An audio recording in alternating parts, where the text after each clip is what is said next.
How you doing, everybody? Welcome back to the series of Crucial God Questions and Answers for you today. Biblical series. Who is Jesus Christ is today's crucial question. Unlike the question, does God exist? The question of whether Jesus Christ existed is asked by relatively few people. Most accept that Jesus was truly a man who lived in Israel 2,000 years ago. The debate begins with the discussion of Jesus' full identity. Almost every major religion teaches that Jesus was a prophet or a good teacher or a godly man, but the Bible tells us that Jesus was infinitely more than a prophet, a good teacher, or a godly man. C.S. Lewis, in his book Mere Christianity, writes the following: I'm trying here to prevent anyone from saying the really foolish thing that people often say about him, Jesus Christ.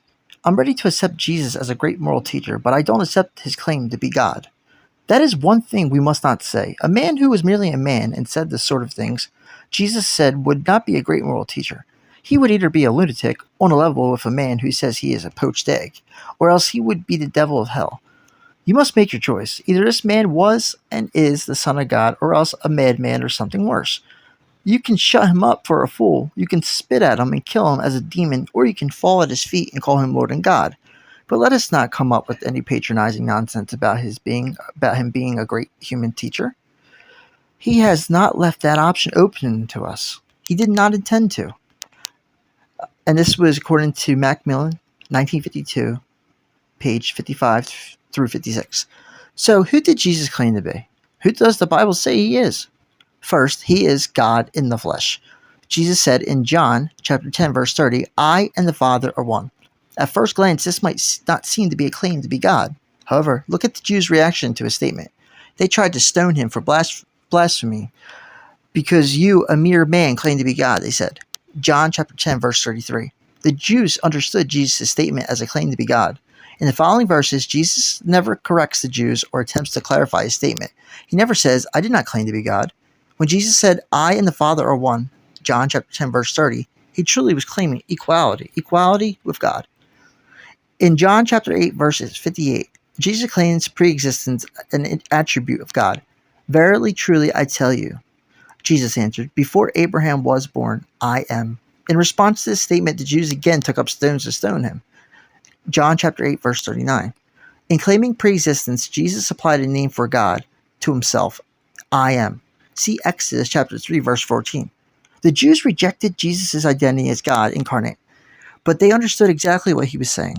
Other biblical clues that Jesus is God in the flesh include John chapter 1, verse 1, which says the Word was God, coupled with John chapter 1, verse 14, which says the Word became flesh. Thomas, the disciple, declared to Jesus, my Lord and my God. John chapter 20, verse 28. Jesus does not correct him. The Apostle Paul describes Jesus as our great God and Savior. Jesus Christ. Titus chapter 2, verse 13. The Apostle Peter says the same, calling Jesus our God and Savior. 2 Peter chapter 1, verse 1. God the Father bears witness of Jesus' identity as well. But about the Son, he says, your throne, O God, will last forever and ever. A scepter of justice will be the scepter of your kingdom. Hebrews chapter 1, verse 8. And also Psalms chapter 45, verse 6. Old Testament prophecies such as Isaiah chapter 9, verse 6 announce the deity of Christ. For to us a child is born, to us a son is given, and the government will be on his shoulders. And he will be called Wonderful Counselor, Mighty God, Everlasting Father, Prince of Peace. Why is the question of Jesus' identity so important? Why does it matter whether Jesus is God? Well, there are several reasons. As C.S. Lewis pointed out, if Jesus is not God, then Jesus is the worst of liars and untrustworthy in every way. Number two, if Jesus is not God, then the apostles would likewise have been liars. Number three, Jesus had to be God because the Messiah was promised to be the Holy One. Isaiah chapter 49, verse 7. Since no one on earth is righteous before God. Psalms chapter 53, verse 1, and Psalms 143, verse 2. God himself had to enter the world as a human. Next one, if Jesus is not God, his death would have been insufficient to pay the penalty for the sins of the whole world. 1 John chapter 2, verse 2. The only God himself could provide an infinite, eternal, valuable sacrifice. Romans chapter 5, verse 8, and 2 Corinthians chapter 5, verse 21. And lastly, God is the only Savior. The book of Isaiah chapter 13, verse 4, and the book of 1 Timothy chapter 2, verse 3. If Jesus is to be the Savior, then he must be God. Jesus had to be both God and man. As God, Jesus could satisfy God's wrath. As a man, Jesus had the capability of dying. As the God-man, Jesus is the perfect mediator between heaven and earth. 1 Timothy chapter 2, verse 5. Salvation is only available only through faith in Jesus Christ. As he proclaimed, I am the way and the truth and the life, and no one comes to the Father except through me.